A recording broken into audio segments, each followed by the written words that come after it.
Rumah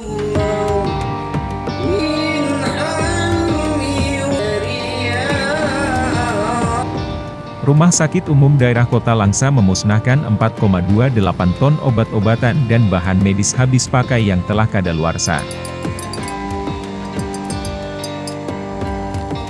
Pemusnahan dilakukan untuk melindungi dan menjaga masyarakat dari risiko kesehatan dan keselamatan pasien, serta keamanan di lingkungan sekitar rumah sakit.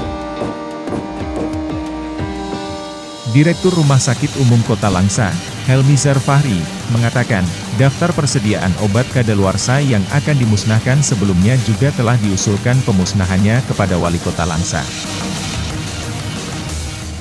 Tujuan dari target kita adalah satu, ingin supaya obat ini sampai ke tempat yang memang peruntukannya. Dalam hal ini kalau kita taruh dia di rumah sakit, apabila kadaluarsa akan berdampak terhadap lingkungan rumah sakit secara umum dan secara khususnya juga pada lingkungan di belakang rumah sakit di tempat penyimpanan obat tersebut.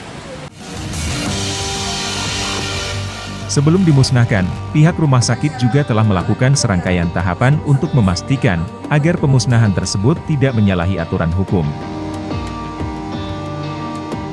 Dari Langsa, Tim Liputan Aceh Video melaporkan.